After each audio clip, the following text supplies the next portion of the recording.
Sir, we're at the top of the hour, so if you're ready, we'll get this thing rolling. You bet. Thanks, and appreciate you having me here today.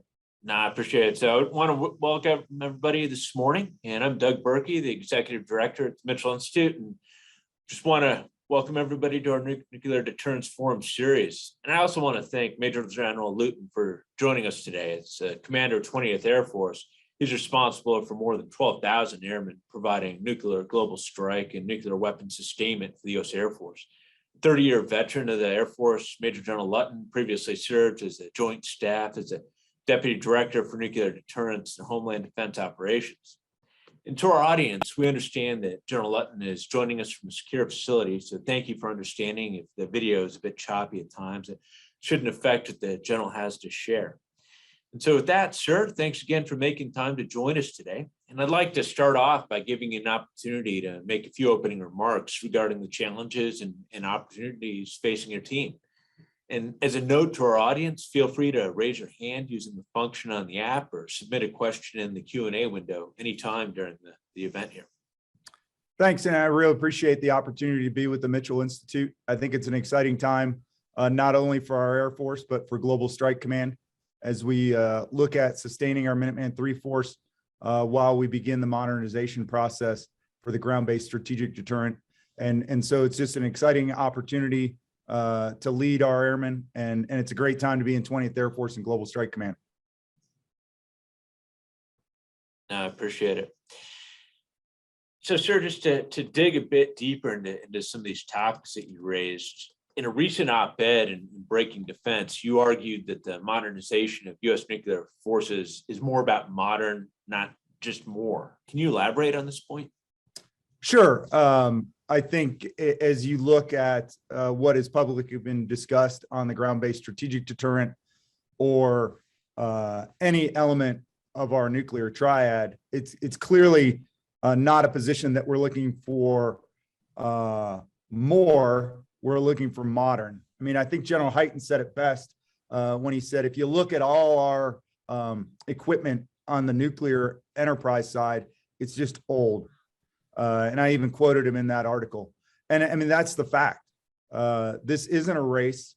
The Congressional Research Service reported out on that it isn't an arms race, that Russia would be modernizing, again, because their equipment is old.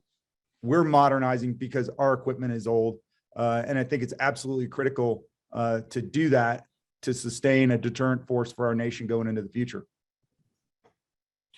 So, sir, what are some of the challenges that you face as you address the need to maintain the 50-year-old Minuteman III weapon systems for another 15 years as this plays out? Yeah, I would say that not a challenge in a negative way, but opening the dialogue and the discussion of sustainment and modernization are not parallel efforts for us, especially in the alert force. So it's understanding how we're going to sustain while we modernize, because for our approach that we're taking, we are going to modernize 3 intercontinental ballistic missile wings. At the same time, while we're modernizing one of those wings, the other 2 wings need to provide that credible nuclear deterrent with the Minuteman III while we modernize. So I think there are operational considerations that you want to be aware of. So thinking in parallel isn't helpful. You want to think of how those 2 things interact, how they are interrelated, and it allows you, quite honestly, in some areas to save money for the taxpayers. For example, if you were at base A, let's say the first base that was getting modernized, which is already announced and pending the Secretary of the Air Force's formal approval, but it's F.E. Warren Air Force Base, right? So if you're going to put things into F.E. Warren Air Force Base that are not forward compatible with GBSD, that's probably not a wise investment, right? That investment is probably better off made at a Malmstrom or a Minot, where you're going to have to sustain Minuteman III longer. So those are the things that we're working right now with General Jenna Tempo's folks and the MAJCOM at Global Strike Command. I appreciate those thoughts. And there are a lot of people that are just talking about the fact that we could continue to do service life extensions on Minuteman III indefinitely. Is that something you see as realistic? No, I don't think that's realistic at all. And we have had the opportunity as an Air Force to show that homework, if you will, of why that's not realistic. I understand that we're in a nuclear posture review right now, which is a very healthy process. And I think we're going to be able to show that homework again, why that is not the way forward. And in the article that you mentioned, we have pretty strong congressional support for modernization. And so I think when you look at both of those, and our objective is maintaining a credible deterrent now and into the future for our nation, modernization is the right way to go. Yeah. No, and I think also as an observer of this issue, I mean, it's important to note that this has transcended administrations, parties, et cetera. And so I think Yes, you guys have done a great job lining up the facts to speak for themselves on that. So compliments to you and your team on that. Yep. So looking to the new system, GBSD, we understand it's going to be a lot more modular when it's fielded. And we also understand that that will help with maintenance and sustainment on it. Could you elaborate upon this a little bit? sure. The concept of modularity, I think, is critical.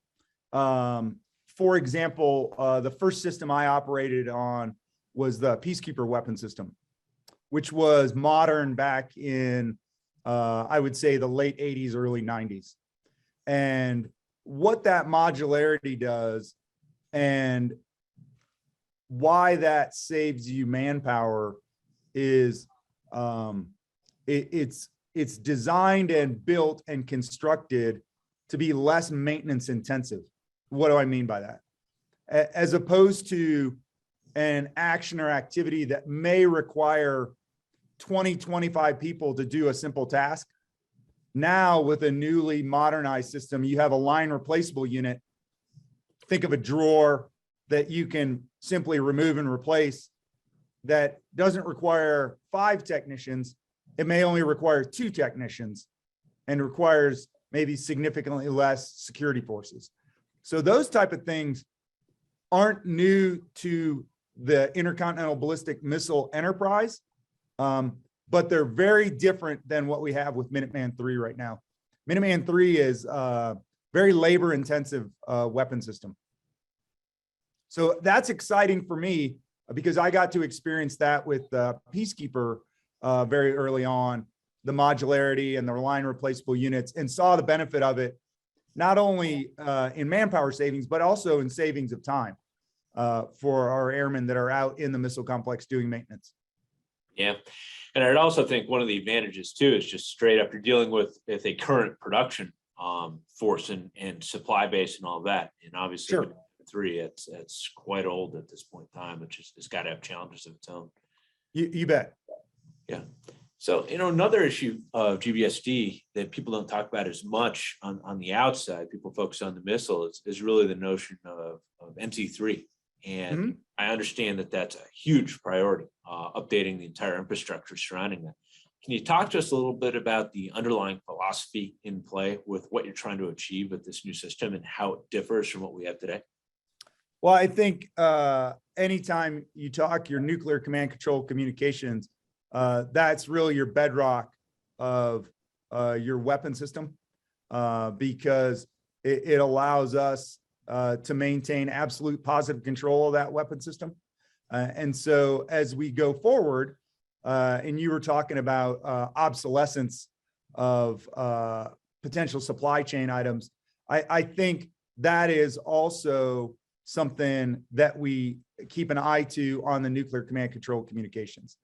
I would also say it's just a simple fact, right? And I'll date myself. I entered the Air Force before the internet, right? So our information technology is significantly different now than it was when we fielded Minuteman III. And so I think it's beneficial to advantage ourselves to that. And again, ensure that bedrock, our nuclear command control and communication, is always there and is always leveraging our most current technologies. No, I appreciate that. Looking more towards the threat piece of the equation and what deterrence means in the modern era, we read in the news that China is really investing aggressively with new missile silos in their western region. Counts are upwards over 200 new silos. And as we understand it, they also have plans to double their nuclear weapons stockpile in the next decade. How does this impact our nuclear deterrence calculations? Yeah, I think China is very interesting. And there was a great 2018 DIA report that, I'll commend to you and the audience on foreign nuclear development and proliferation. And it primarily called out Russia, China, and North Korea. And it basically said, hey, there's concerns in 4 to 5 areas. Those areas are increasing number of capabilities of weapons and existing programs, enduring security threats to weapons and material, countries developing delivery systems with increased capabilities, which I think you referenced China on that, and countries developing nuclear weapons with smaller yields, and then countries developing nuclear weapons without conducting large-scale nuclear tests. The interesting thing on China that I find is the near complete lack of transparency, right? So I had the opportunity when I was a 1-star to actually travel to China, and to say very complex society, to say very complex decision-making process for their national security apparatus, I think is an understatement. So when you combine those two, it begins to become very challenging as to understand why they're developing along the lines that they're developing, right? As reported, I believe by the Washington Post, I think it was the Post reported the recent developments. The interesting thing on the Department of Defense side is the Department of Defense publishes a China military power report every year. So that's unclassified, it's online, and I'd recommend the audience take a look at that. It talks about the PRC's strategic ambitions, their evolving view of the security landscape and concerns over survivability, which some posit is the reason why they're a significant advancement. Don't have any firsthand knowledge of that, obviously. Again, challenging to understand their national security decision-making process, but clearly a lot of open source reporting from both DIA and the Department of Defense on it. So would commend the audience to read that. Yeah, I appreciate it. And building off of that topic of China, they're obviously not really subject to any strategic arms limitations or treaties at this point in time. And do you see their current pathway, this lack of an obligated top end, really transferring over to the risk of an arms race at all? Is this an area where you think we should look to engage China with some dialogue to help form up some new standards here? I do, actually. And I think the challenge is going to be on the Chinese side. And I'll go back to that visit that I had. I was pretty amazed when we had a dialogue with what I would call Chinese academic leadership, basically their equivalent of the National War College, where they talked about treaties. And in fact, they talked about treaties, and they wanted to know why the US had so many treaties in the Indo-Pacific area of responsibility. And so we had that dialogue, and what they were still confounded by was why the United States would have a treaty, because at least in these officers' minds, treaties were an indication of weakness. Great nations don't have treaties. So when I go back to understanding how complex China is, understanding how complex their national security decision-making process is, I think that's one of those things that we have to have in the forefront when we're dealing with the Chinese is, okay, how do they view a treaty?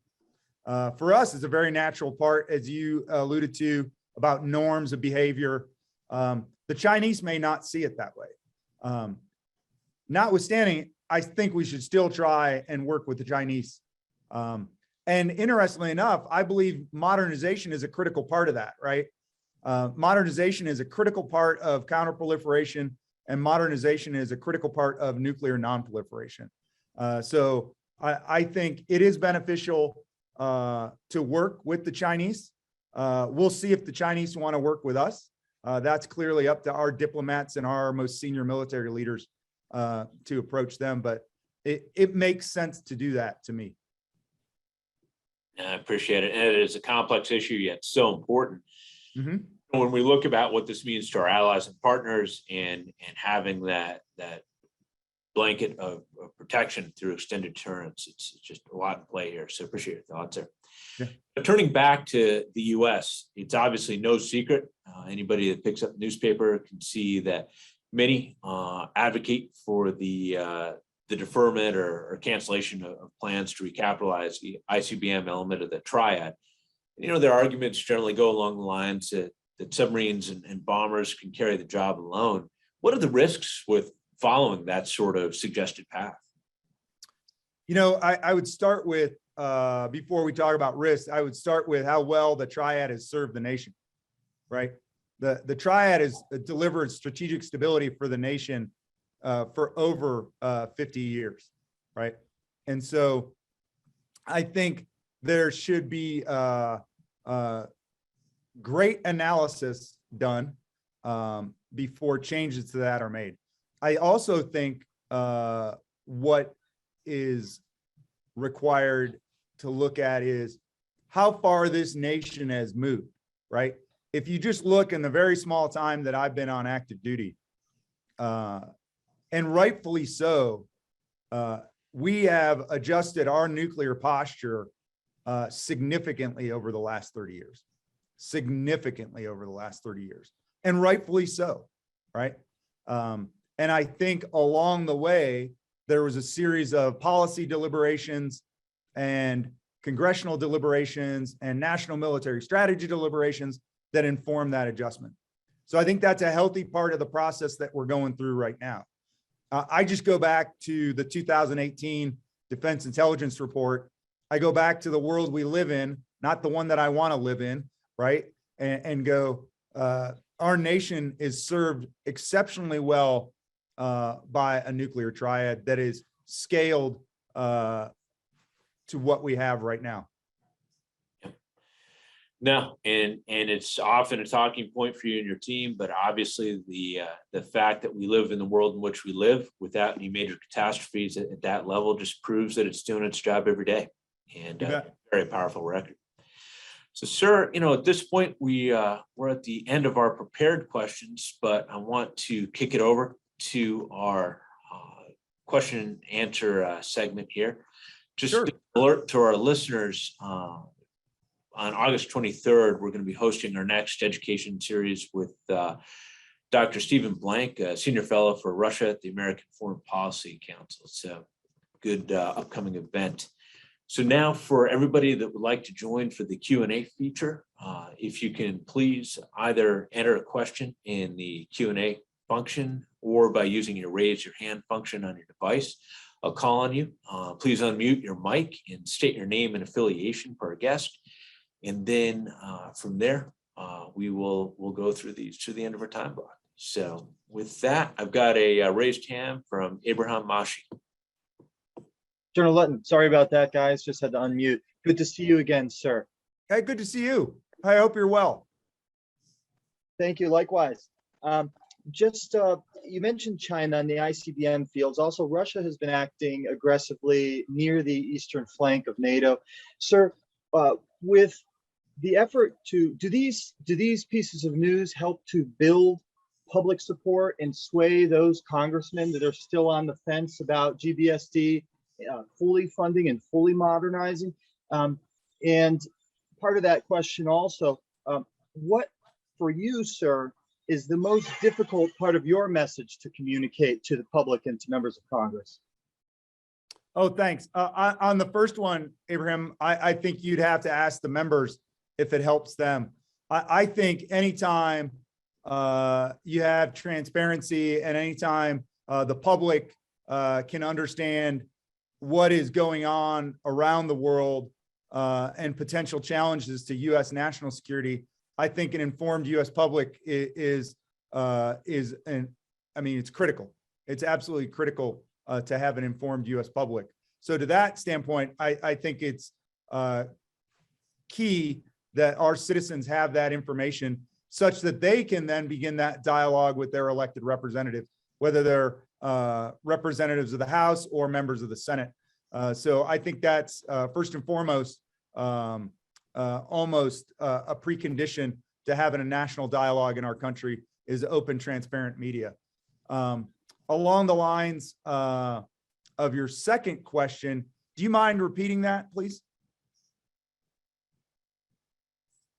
Yeah, sure, sir. In the last few months, have you tweaked your message? I'll rephrase it. Have you tweaked your message, realizing what is most challenging to communicate, to get to help the public better understand the urgency of fully modernizing?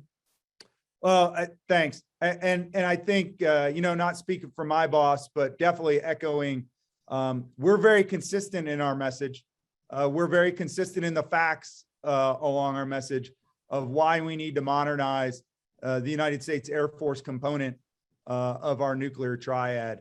And I think that consistency and that fact-based argument has been successful.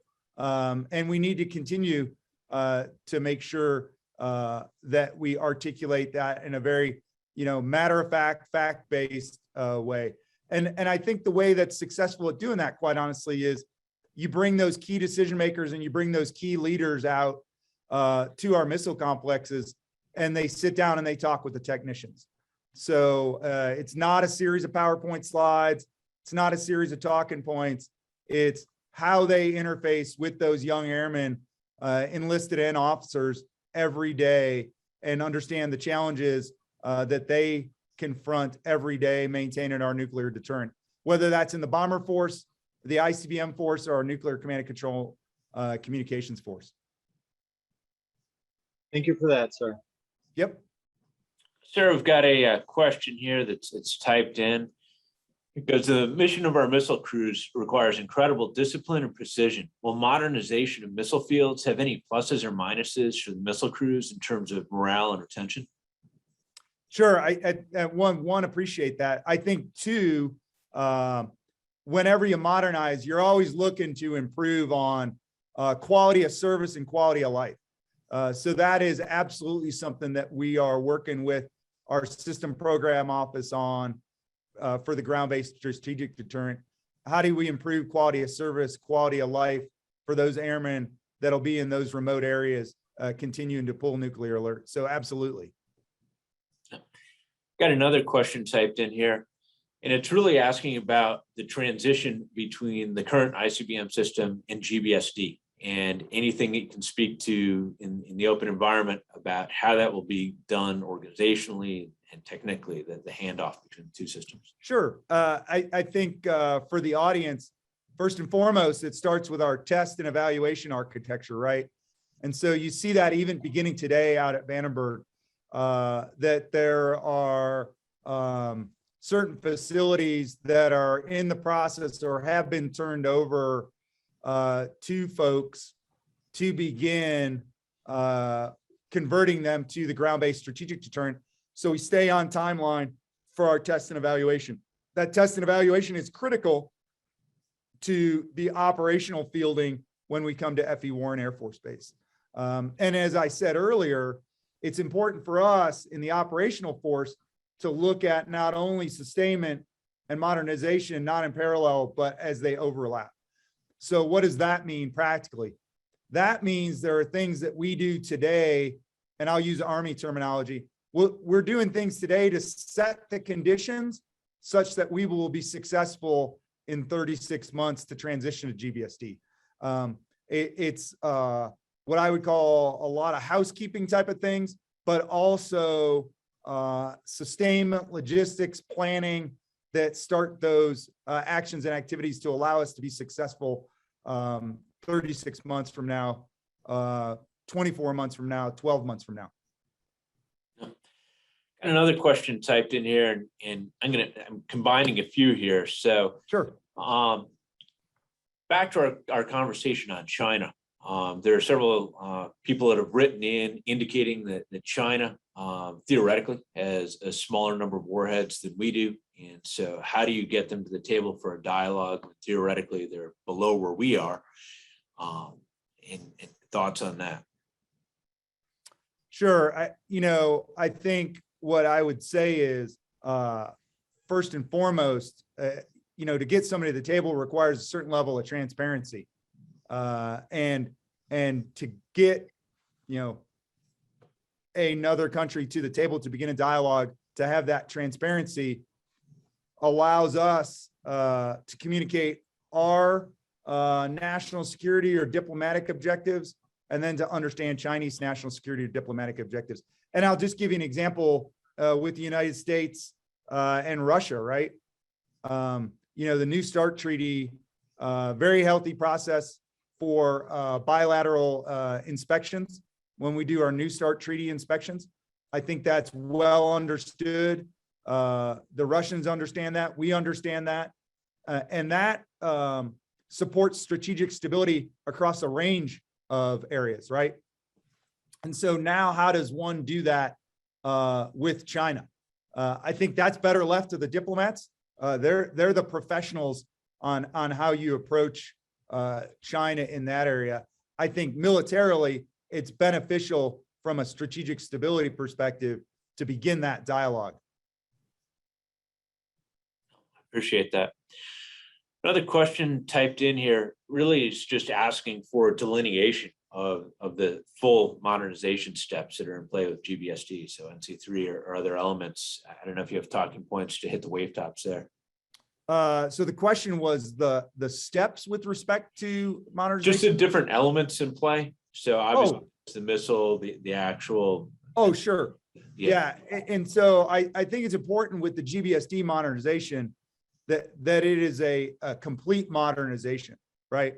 And so if you were to think of it, as I talked about earlier, your first step is what we're doing right now, which is at Vandenberg, right? And it's at Vandenberg for two reasons, right? The first reason is our test and evaluation, our Western range is there. So we'll have to begin to convert those launch facilities to allow us to do the flight test out of Vandenberg. Second of all, our schoolhouse is there for both our maintenance and our operators. So there'll be investments there that allow us to modernize and recapitalize facilities there to begin the training for our young operators and maintainers. Then you transition to the operational force here, and we're mindful of our U.S. Strategic Command and Air Component Commander mission that we have to continue to execute with the Minuteman III force while we're modernizing for GBSD. So that is a synchronization between those two. Some of the details are classified, obviously, I won't get into those. But those are things, when I talk about setting the conditions, those are the type of plans we're working right now, if you will, to understand, okay, these are the actions and activities that I need to do for Minuteman III sustainment to support the combatant commander while I'm modernizing the ground-based strategic deterrent. I appreciate that. Another question here, wondering why we don't consider the use of mobile launchers like China and Russia do. My understanding, at least from working on one nuclear posture review, is that has been deliberated.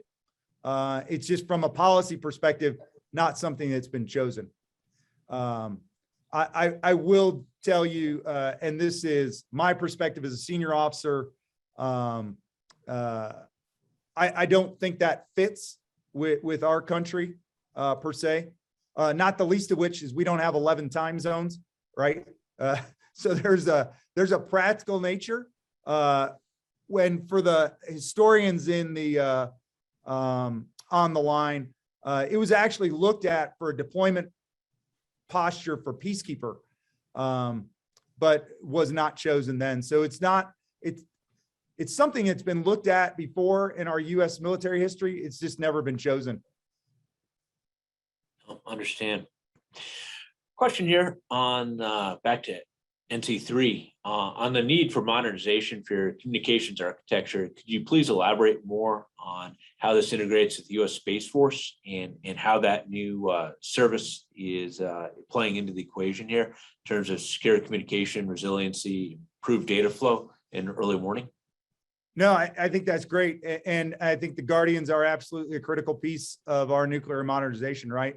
So the capabilities that they provide to us today are absolutely critical for nuclear command control communication. So they're a very vested mission partner going forward when we talk about nuclear command control communications modernization, not the least of which is, where you hear the Chief of Space Operations, General Raymond, and other leaders in the U.S. Space Force talking about a contested environment, right, in space. So that's something we have to go eyes wide open now, that there could be potential elements of our nuclear command control communications that could be contested. So having a mission partner like United States Space Force and United States Space Command is absolutely critical to our deterrent force now and going into the future. No, that's a great answer. I'm going to combine a few questions here, but effectively they go to the point of how do you know when we're looking at arms control agreements and pressures domestically to limit our strategic deterrence capacity? How do you know when too small and you hit that point with number of warheads and various systems and all? Just from, I guess, an academic perspective, how would you think about that question? Well, I think that really rests in policy, right? Because if you look at the arc of time for our nuclear force posture, it grew considerably from the 50s into the 60s and the 70s, and then fairly deliberate step down in the 70s, right?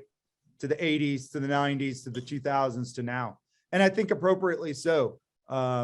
Because each administration has an opportunity to formulate their policy. Congress has an opportunity to provide direction in the form of National Defense Authorization Acts about how the U.S. military will be structured. That's a constitutional responsibility. And then you have our national military senior leadership that is going to inform that discussion with the national military strategy. So I think each administration, each senior level of our national military, and each member in Congress has that check and balance, if you will, on U.S. military force structure. Ultimately, U.S. military force structure is a congressional responsibility by Constitution. And so I think that's absolutely critical that those three parties work together. Understand. Question here, if you could comment on the D5 life extension program. I don't have any firsthand knowledge of that. So I just refer you to Navy SSP. No, understand. Got another question here talking about human capital, and that in past years, we've heard a lot about the need to really care for those who are modernizing and maintaining the nuclear enterprise, and the generations are aging out. Now, obviously, with GBSD in play, we've got a new generation of folks in the field here. But could you speak to how you feel the health of the workforce is right now, and are we set for the long haul? I think that is something that always has to be engaged on, and always has to be monitored, always has to be assessed. So the command chief, Chief Charlie Orff, and I routinely talk with our airmen. What we want those airmen to have is decision quality information when they're making a decision for them and their families, right? I had the opportunity to work with a lot of great officers and chiefs. One in particular, General Mosley, had a comment. I don't know if it was original to him, but I'll cite it to him. You recruit the airmen, but you retain the family. And so when Chief Orff and I are looking at our airmen in Global Strike Command, and in particular 20th Air Force, developing and caring for those airmen and their families is a precondition for mission success. And so what does that mean? That means they have the developmental opportunities that are world-class to achieve their objectives and their professional and personal goals. And they also have a healthy environment that is absolutely world-class, so they and their families can thrive, and that they want to choose to stay with the United States Air Force. I think an interesting approach that Chief Orff and I are taking now is opening up the eyes of our airmen to reserve opportunities. So with Air Force Reserve Command, AFRIC. In fact, this weekend, I'll go to a RTA down at Buckley with our 20th Air Force Reserve Airmen. We did one virtually last year. So those are really powerful. Why they're powerful, and it may not be well understood, is the Guard and Reserve are not, they're key components, but historically haven't been large components of the land-based nuclear force. So our airmen tend to take these, what I would call 0 or 1 decisions when they're thinking about leaving the Air Force. They don't think total force. And so what we're trying to do now is educate and inform them on total force opportunities if they choose to leave active duty service. And I think with our MA, Tony Angelo, General Angelo, we've been very successful in communicating that to our airmen. In fact, we have a deputy ops group commander now at Minot that's a reserve officer. We have reserve officers that are integrated into our flight test squadron. And then we have a small number, I don't want to overstate how many, but a small number of those reserve officers are actually supporting some of our operational squadrons, in particular at Malmstrom, and one officer at Minot as well. So very new feature to our force, but something that Chief and I remain heavily engaged on. That very good question. Appreciate that. No, appreciate that a lot. Well, sir, we are at the end of our time block, but I just wanted to thank you again so much for your time today. Your thoughts and insights on this are incredible and such an important topic. And when you think about it, there's so many moving pieces right now. And obviously this is what you deal with day in, day out. But for those of us observing from the outside, it's incredibly impressive to see your insights in the current environment right now. So to you and our audience, thank you so much and have a great aerospace day. All right. Thank you. Appreciate it. Y'all stay well. Take care, sir.